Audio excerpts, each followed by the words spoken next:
Olá, bem-vindos ao programa Portal de Luz. O médico psiquiatra e palestrante espírita Dr. Jaider Rodrigues, da AME Minas Gerais, concedeu uma excelente entrevista para o jornal Folha Espírita e que nós estamos conferindo aqui no Portal de Luz ao longo de 3 programas. Hoje nós vamos assistir a terceira e última parte. E, se você perdeu as anteriores, procure aqui na nossa playlist para conferir. Vale muito a pena. E se você gosta de assistir conteúdos como esses, se inscreva agora no nosso canal, Caibar Schutel, curta o nosso vídeo, deixe os seus comentários aqui embaixo, sugestões de temas que você gostaria de ouvir e compartilhe o link com seus amigos para ajudar a divulgar a mensagem espírita para cada vez mais pessoas. E nós vamos começar convidando todos vocês para ouvirmos juntos a mensagem psicografada por Chico Xavier. Jesus.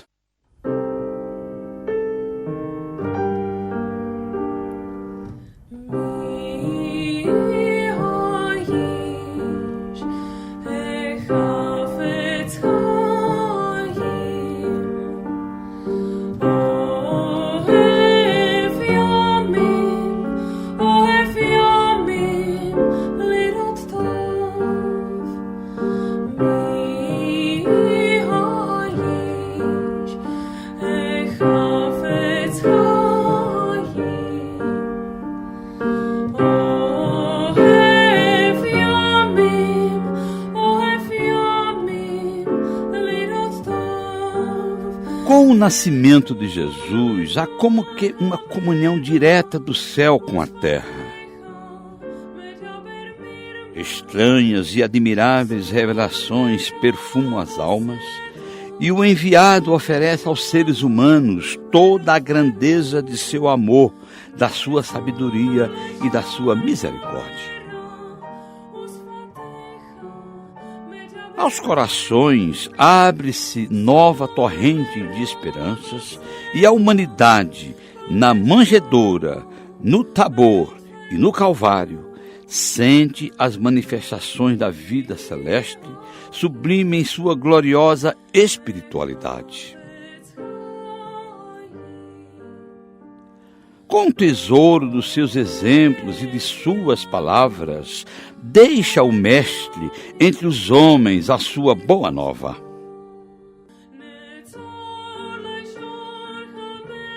O Evangelho do Cristo é o transunto de todas as filosofias que procuram aprimorar o espírito, norteando-lhe a vida e as aspirações. Jesus foi a manifestação do amor de Deus, a personificação de sua bondade infinita. Emmanuel.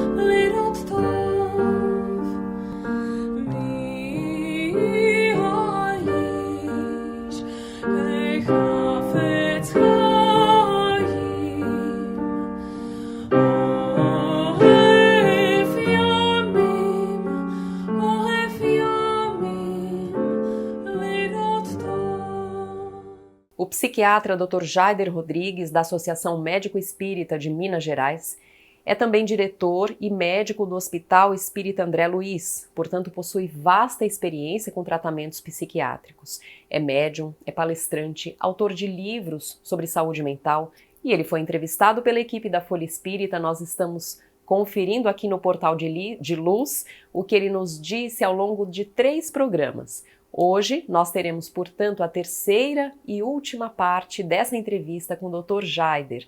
Ele vai nos explicar o porquê é tão importante estarmos sempre estudando, buscando conhecimento sobre a espiritualidade. E ele vai nos falar também sobre a importância da autoaceitação, porque enquanto não nos aceitamos, não nos conhecemos intimamente nas nossas qualidades, nos nossos defeitos, nós ficamos mais frágeis e menos capazes de evoluir, de melhorar, de aperfeiçoar o nosso espírito. Vamos conferir. Dr. Jaider, e aonde, vamos para uma parte assim, vamos dizer, moderna, aonde a tecnologia contribui para essa queda desse médium, dessa pessoa, porque hoje a comunicação, hoje em dia a comunicação é muito rápida, então a violência é divulgada de forma rápida, a comunicação é feita de uma forma instantânea, aonde a comunicação atua também nesse. Os espíritos, eles utilizam desse recurso também, da comunicação, dos celulares, dos aparelhos, e dessa rapidez de comunicação? Valtinho, olha, nós estamos numa fase de transição, não é? Você pode observar uma fase de transição, uma fase de tumulto, né? O mundo está numa situação para que cada um defina aquilo que quer realmente. Quem quer uma caminhada para cima, para o alto, para a libertação, ou quem quer ficar nessa situação. A situação é importante e boa, porque ela abre um leque de possibilidades que você pode ser um indivíduo mais corrupto, mais promíscuo, mais cruel que existe, você tem campo aqui para isso, como um indivíduo mais santificado também. Aqui tem campo para isso. Você entendeu? Mas cada um vai se posicionar nesse leque de conformidade com aquilo que já determinou para ele. Ao reencarnar, ele determinou para ele. Se ele vai dar conta de manter essa postura. Por quê? Porque quando você faz uma opção dentro de uma dicotomia, pende para um lado ou pende para o outro, você decidiu o que você quer na vida. E o que nós precisamos fazer hoje é decidir o que a gente quer. Não dá para ser morno. Aquilo que o Cristo falou, se tu fosses quentes ou frio. Não dá para ser morno. Hoje não podemos ser morno. Temos que decidir o que a gente quer. Quando você decide o que você quer, se for para o bem, o universo vai te dar de volta tudo aquilo. Que é uma das leis do universo, são 7 leis herméticas do universo. Uma delas é da ação e reação. Não é a lei de reação e ação, não. É ação e reação. Ou seja, o primeiro passo é seu.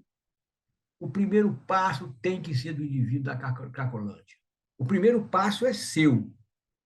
O primeiro passo do obsediado na desobsessão é do obsediado. Ele tem que aceitar ir no centro, ele tem que aceitar todo aquele implemento de situações que lá no centro faz para ele poder se libertar. É o primeiro passo, entendeu? Então, a tecnologia vai ajudar muito quem der esse primeiro passo. Quem der esse primeiro passo. Os espíritos, nós estamos sabendo que tanto no mundo, tanto na parte negativa quanto na parte positiva, a evolução é muito grande. Por exemplo, uma certa feita, no Hospital Espírita André Luiz, nós temos uma reunião de desobsessão lá, né? E a coisa lá pega fogo, porque ali dentro, aquelas pessoas que estão internadas ali, geralmente são os genocidas do mundo, os fratricidas do mundo, os homens das histórias, aqueles cruéis, aqueles verdugos do mundo, estão encarnados e padecendo lá. Quando os médiums fazem, nós temos vários trabalhos lá, identifica esses elementos naqueles corpos, às vezes de mocinhas bonitas, rapazes bonitos, entendeu? Às vezes grandes cruéis, grandes indivíduos que fizeram a humanidade sofrer muito.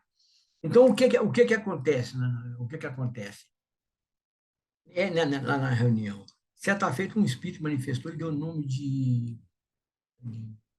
depois vou lembrar, Pretinho.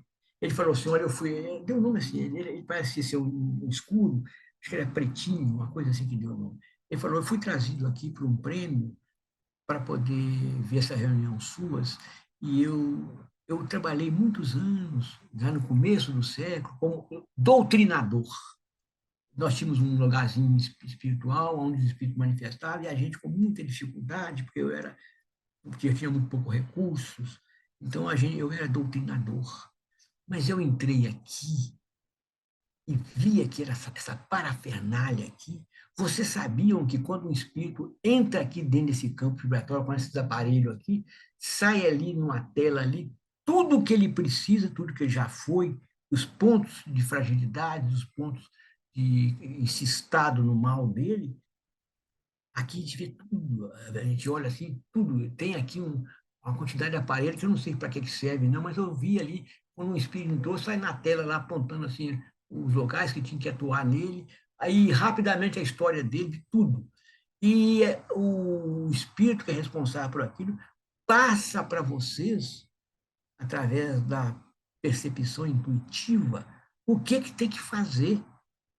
Aí depois ele falou assim, mas eu vou falar com vocês uma coisa, eu não estou criticando vocês, mas com tanto recursos que vocês têm, vocês podiam fazer mais.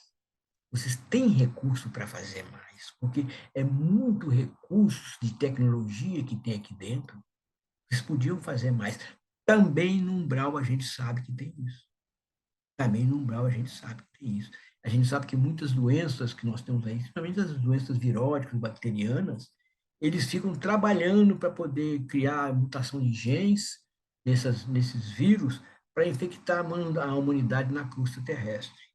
Porque eles colocam frontalmente contra a evolução, contra a libertação, né, das pessoas encarnadas e contra o Criador. Se posiciona contra a mente, fala que não aceita a autoridade de Jesus nem de Deus. Então, há esses dois lados, onde tem esses dois lados, mas o que vai precisar de cada um de nós é o posicionamento. Nós temos que nos posicionar hoje. Não dá para ficar mais no morno, não dá para ficar no morno. De certa feita, um espírito nos falou, um espírito interessante, um espírito que foi até psiquiatra da época de Freud, né? Foi contemporâneo de Freud, foi amigo de Freud, e ele nos falou que até esses indivíduos reencarnados em famílias de classe média, que só quer usufruir, são hedonistas, que só quer tirar da vida o prazer, tirar do esforço dos pais, da sociedade, o prazer para continuar no hedonismo, até eles estão na posição de serem degradados. Que já vinha há muito tempo com essa ideia de hedonismo e sem oferecer nada para a Mãe Terra, nada para a natureza, nada para a criação de positivo, só usufruindo.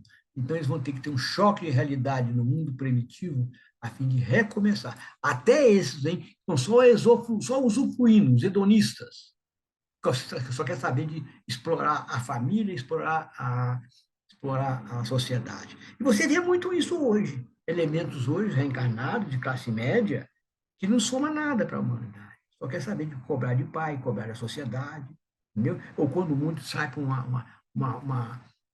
uma ilusão de ativistas, mas que na realidade não produz nada realmente para a sociedade e nem para si, porque se você não produz para a sociedade, você não produz para si.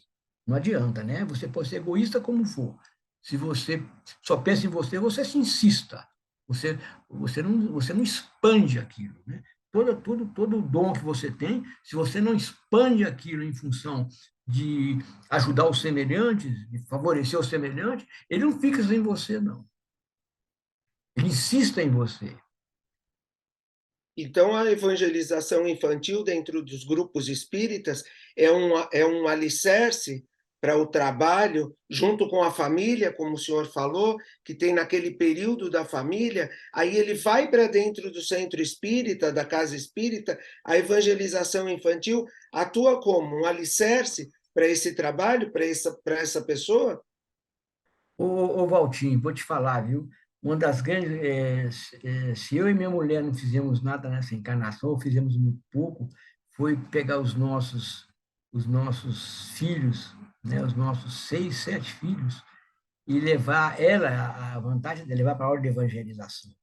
Porque hoje eu colho, hoje são pais, hoje eu tenho até neto terminando, fazendo prova de OAB. Então, Isso tudo é fruto da evangelização das crianças. Ela levava eles todo sábado, olha, sábado, domingo, e eles ficavam ali até na mocidade, até virar adolescente.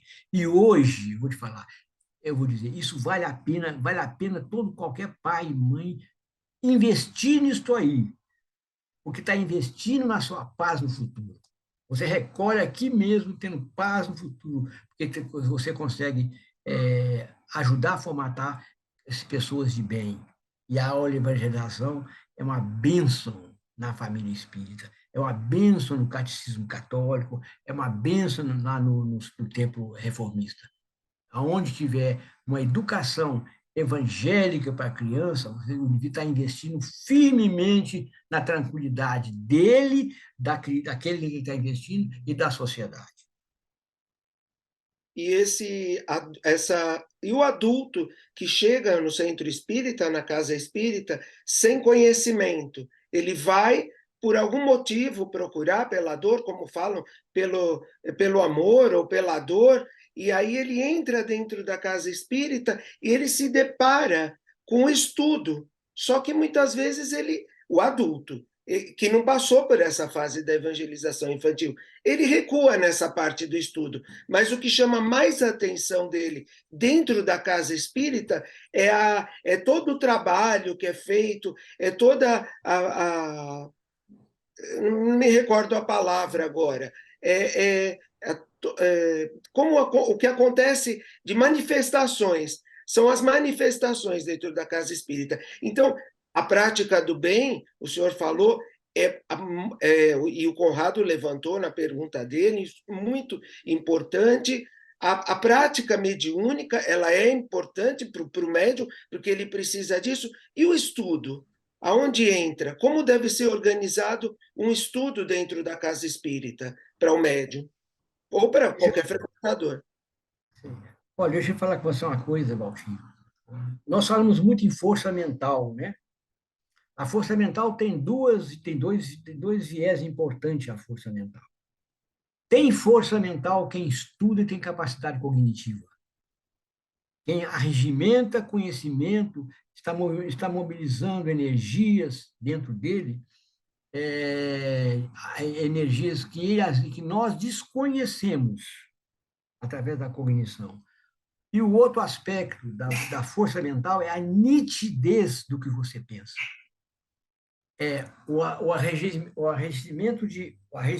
Esqueci a palavra. É o acúmulo de conhecimento sedimentado, mais a nitidez de expressão daquilo que você pensa. É isso que coaduna a força mental. Quando você estiver num trabalho com o espírito, você tem que ser claro, assim como na hipnose. Se você, vamos supor, na hipnose você não é claro, o indivíduo fica solto e não se adere ao que você fala. Você tem que ser claro e objetivo. Então, assim como na hipnose, quando você é claro e objetivo, você transmitiu para ele uma força mental que ele vai aceitar aquela força mental. Se você for fluo, se você não tiver uma força, não tiver clareza no que você pensa, você não consegue veicular nem a palavra e nem a força, a energia mental. Assim, é importantíssimo o esclarecimento, né? Porque o Cristo falou: conhecereis a verdade, ela vos libertará. Vos libertará de quê? Da ignorância, do vai e vem de encarnações inferiores, da maldade que há dentro de você. Tudo isso ela vai te libertar. Entendeu? Então, o conhecimento é muito importante. Infelizmente, a gente não gosta muito de estudar, né? Infelizmente, a gente acha que uma vez no centro espírita e fez a reunião lá e ajudou lá. Ajuda, mas poderia ter feito muito mais por ele mesmo. Não é para os espíritos, não. A gente, quando vai na casa espírita, está fazendo, ou casa espírita, ou na igreja católica, ou no templo protestante, estão fazendo por nós mesmos. Deus não precisa, olha, é ler do engano achar que a parte social da casa espírita, da casa protestante, da católica, é para o indivíduo fazer caridade. Ele faz caridade com ele. É para ele poder provar para si mesmo aquele que ele diz acreditar. Porque se ele não é de ir na casa espírita ou qualquer lugar fazer a caridade, fazer o voluntariado, ele não acredita naquilo. É só da boca para fora. Agora, quando você acredita, você arregaça a mão e vai fazer. Aí você sedimenta o conhecimento. Como deve ser, porque existe uma diferença, por exemplo, entre a casa espírita, o trabalho mediúnico na casa espírita e o trabalho mediúnico dentro do hospital, como ocorre lá, o trabalho da desobsessão. Como é que deve ser montada uma sala de desobsessão, seja dentro do hospital, seja na casa espírita, com as dificuldades que nós temos, eu digo nós, os médiums, nós temos, com as dificuldades, como ela pode ser montada? Como pode ser montada uma reunião segura dentro da casa espírita? Você fala uma mediúnica ou de desobsessão? Mediúnica com desobsessão. É porque, na verdade, o médium chega na casa espírita, ele começa numa reunião de desenvolvimento mediúnico, que, na verdade, é muito mais um de educação mediúnica do que propriamente um desenvolvimento mediúnico, porque a mediunidade existe ali dentro. Mas, e aí, com o tempo, aquela reunião, se ela for uma reunião que ela vai continuando firme ali dentro do grupo espírita, se ela vai fazendo, é óbvio que eu acho que é óbvio que os espíritos, os benfeitores, eles modifiquem essa reunião ao longo do tempo. Mas ela como ela deve, no começo, nesse começo do médium, que ele chega para a educação mediúnica dentro do centro. A gente sabe a estrutura, passistas, os médiums, os doutrinadores. Agora, toda a equipe tem que atender não tem que atender alguma expectativa dos benfeitores espirituais? Tem, assim, a reunião mediúnica, tudo que você. Vamos dizer, a reunião de desenvolvimento mediúnico é daquelas pessoas incipientes que estão chegando, que ainda, né? Aí poder ir testando a sua sensibilidade mediúnica. Aí seria muito bom um orientador, uma parceria com alguém para poder ir falando e orientando, né? Ou seja, o desenvolvimento é que você falou muito bem, educação e uma ação para que a pessoa possa ir ganhando desenvoltura, né?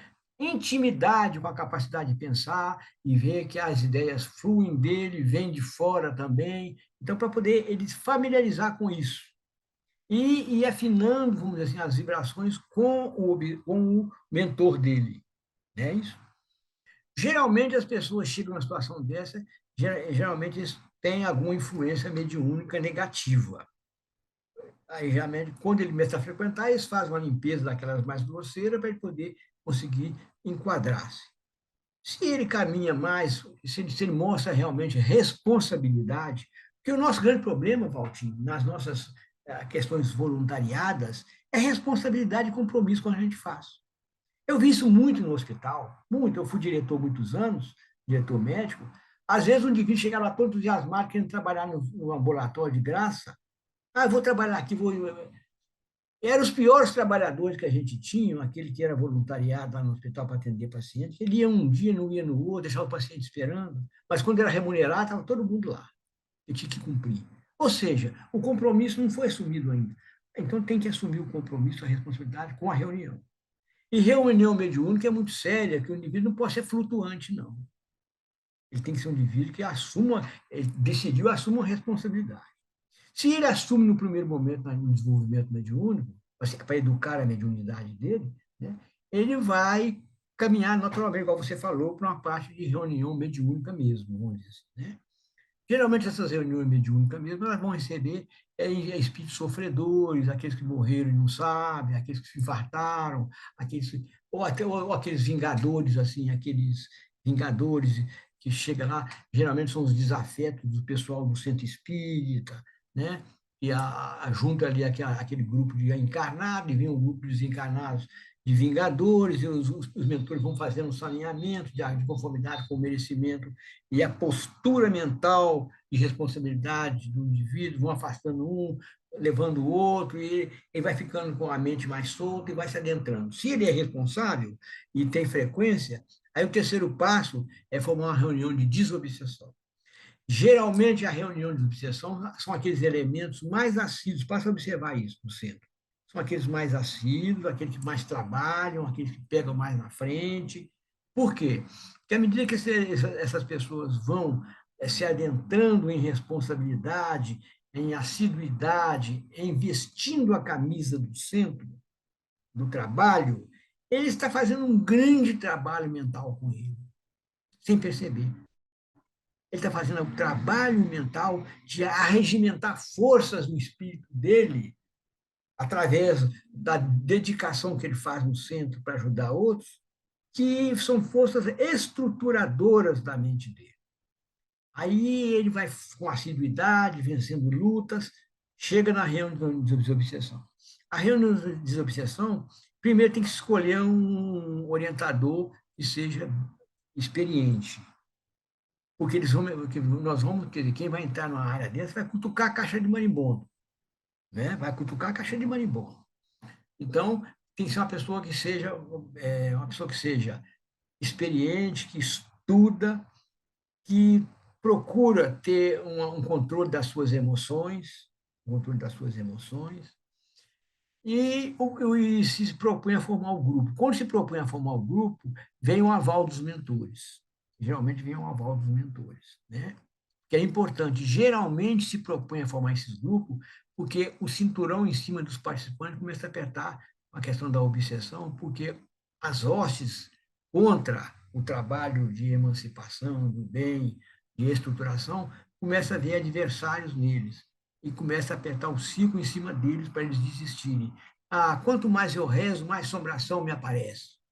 Então, eu vou sair disso. Eu já vi pessoas falar assim, eu não vou mexer com reunião de mediúnica, não, porque aí eu começar a mexer com reunião mediúnica, a coisa começa a apertar para o meu lado.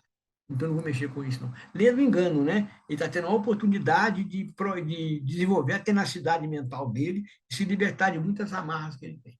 Mas aí a reunião mediúnica, os indivíduos são escolhidos a dedos, aqueles mais assíduos, né? Aqueles que estudam mais, aqueles que têm mais condições. Por quê? Porque a reunião mediúnica de desobsessão, ela precisa de um tônus maior da equipe. E esse tônus vai ser formado pela assiduidade, responsabilidade, pelo estudo, por aquilo que ele faz no autoconhecimento. E o autoconhecimento, nós temos 3 vertentes que nos fazem agir e reagir. Umas mais que a outra. Umas são proeminentes numa pessoa, outras são proeminentes na outra. Orgulho, vaidade e egoísmo, vamos dizer assim, né? Orgulho, vaidade, egoísmo, esses 3. Mas esses 3, Conrado, não aparece muito claro, não. Aí que é o problema do autoconhecimento. O nosso ego, ele é sorrateiro. Muitas vezes a caridade, muitas vezes a vaidade aparece travestida de caridade. Vaidade espiritual, como eu sou bonzinho, como é que eu ajudo. Vaidade espiritual, como eu estudo e sei. Vaidade espiritual, é a vaidade travestida de conhecimento, travestida de bondade, travestida de honestidade. E o ego é sorrateiro nisso, sabe? O ego é sorrateiro nisso, e te enganar. Então, o que acontece? O que acontece quando você está deixando esse engano? Quando você começa a fazer uma introspecção, meditações, autoanálise, e geralmente você começa a se conhecer pelas suas meditações e as suas reações diante da dificuldade da vida. Você tem uma dificuldade com uma pessoa e você começa a ter essa dificuldade com essa pessoa, isso começa a te incomodar muito, aquela situação naquela pessoa, você pode saber que a pessoa é um espelho seu. Está refletindo o que você tem dentro de você que você precisa conhecer. Você precisa se desnudar. A gente só consegue realmente caminhar o dia que você desnudar para você. Você desnudar. Quando você desnuda para você, você quebra, você cai na desilusão, quebra a ilusão, aí você começa a crescer. Você começa a ver quem você realmente é, aí você começa a crescer. Aí precisa de um segundo fator aí importante. Você sabe quem você é, mas você precisa se aceitar. Porque, na realidade, quando você chega nesse patamar, você é a sua melhor versão. Não é estar lá na frente na ideia idealizada, não. Eu tenho que ser bom, eu tenho que ser isso, eu tenho que amar. Isso aí é coisas de periferia. Não são realidades. Quando você começa a se conhecer mais profundamente, você começa a fazer um trabalho de aceitação com você, de aceitação. Porque você descobre você é tudo aquilo, mas você é muito além do que aquilo. Aí você começa a ter um problema, você começa a ter uma virtude muito importante, que é a confiança em você. Você não é um blefe, você tem confiança em você. Ainda que na sua pequenez você tem confiança em você, porque você sabe quem você é.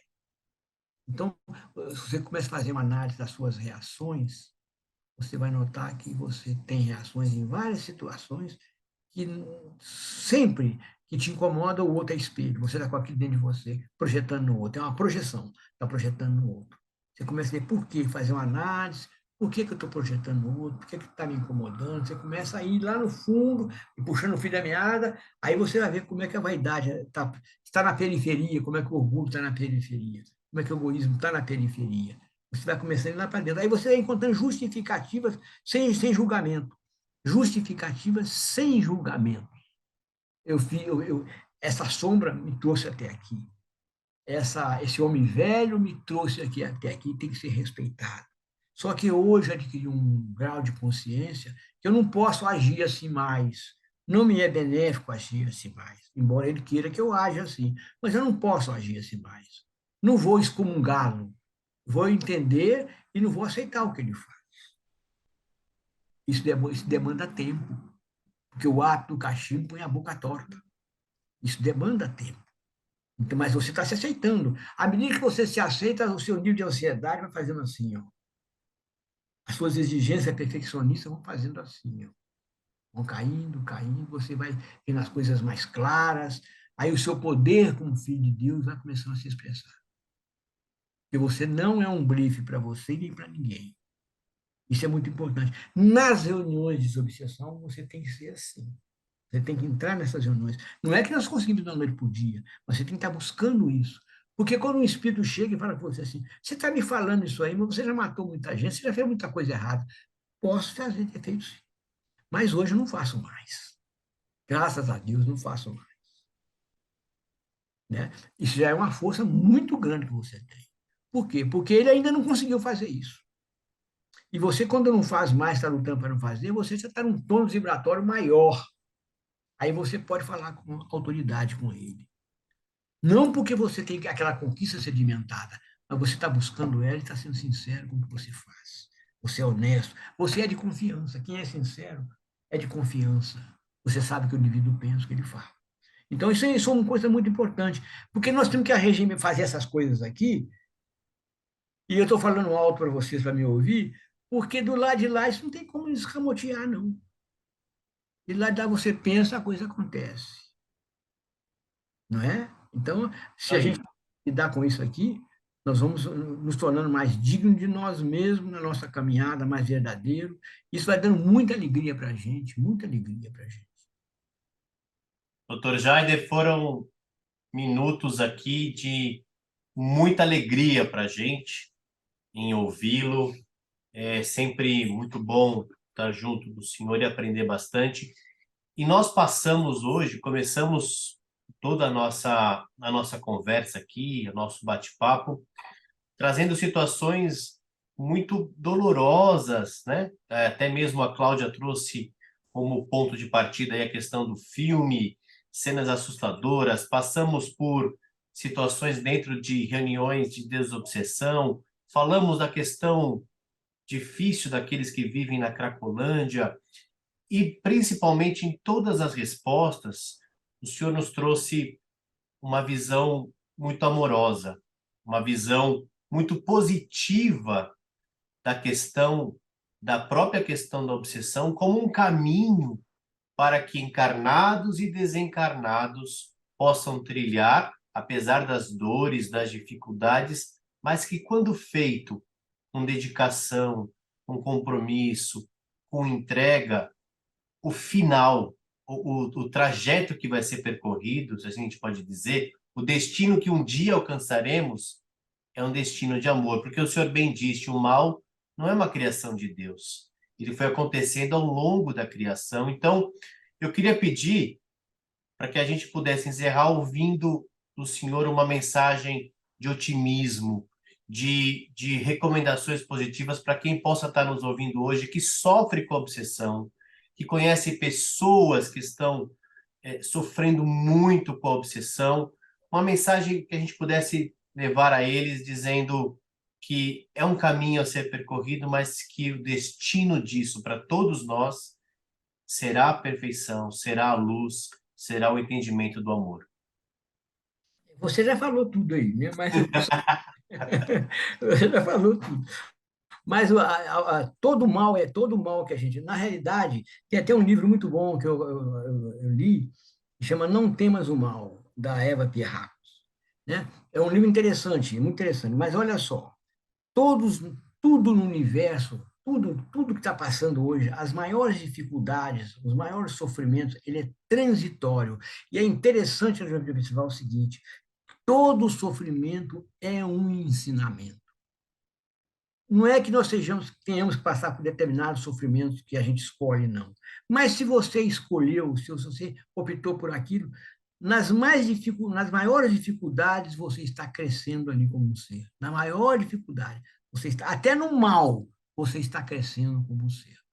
Você está aprendendo como você vai fazer mais tarde, está regimentando conscientização.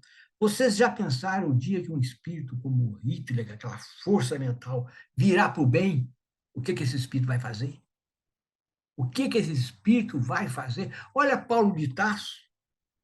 Né? O que Paulo de Tarso fez? Né? Paulo de Tarso deixou essa vida cometendo crimes de morte.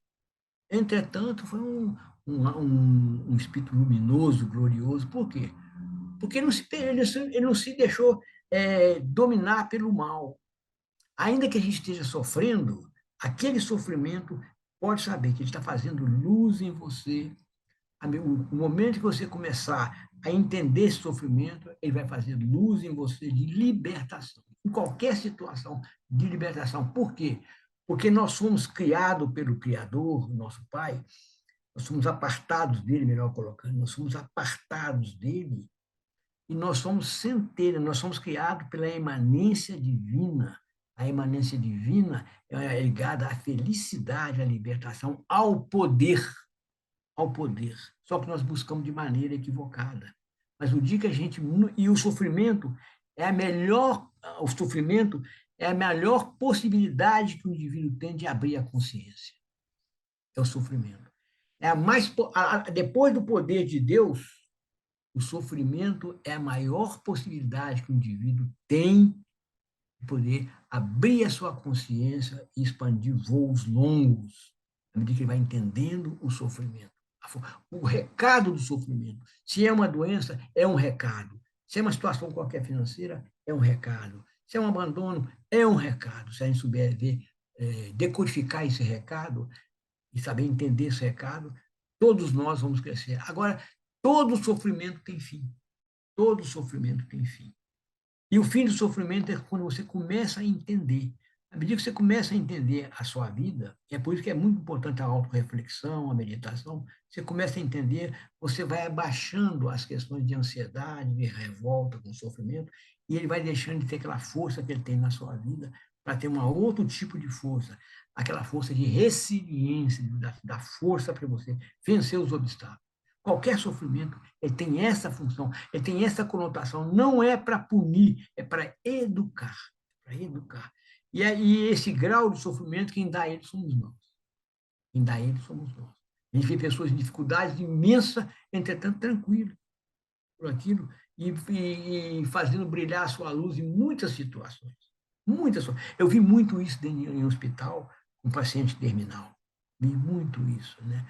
Quando o indivíduo falando das situações que ele estava percebendo no mundo espiritual, daquilo que ele passou, das dores que ele teve, e percebendo as energias do mundo espiritual suave para ele diante das dores que ele passou e soube passar.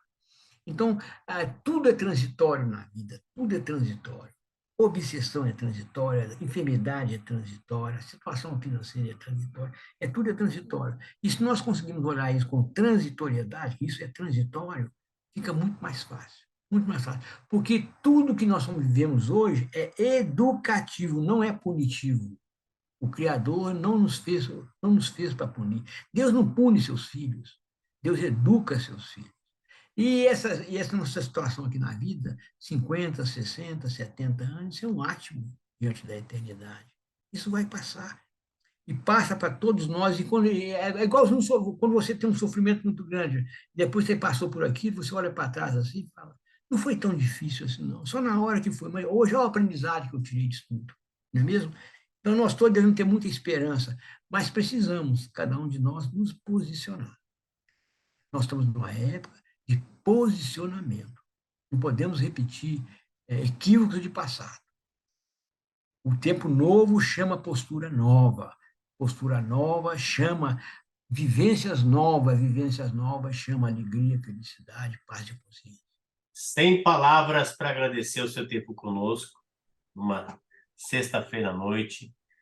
Desejo bom descanso, uma noite de refazimento, um beijo muito caloroso e esperamos nos ver em breve aí em junho, para nos abraçarmos pessoalmente. Obrigado, viu, doutor? Eu que agradeço pela oportunidade, viu? Estamos encerrando por aqui, após esses 3 programas especiais com o psiquiatra Dr. Jaider Rodrigues.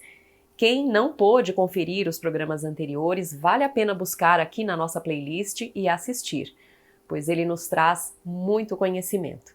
E se você gostou do nosso programa, curta esse vídeo, deixe os seus comentários aqui embaixo e compartilhe com seus amigos. Muito obrigada e até a próxima!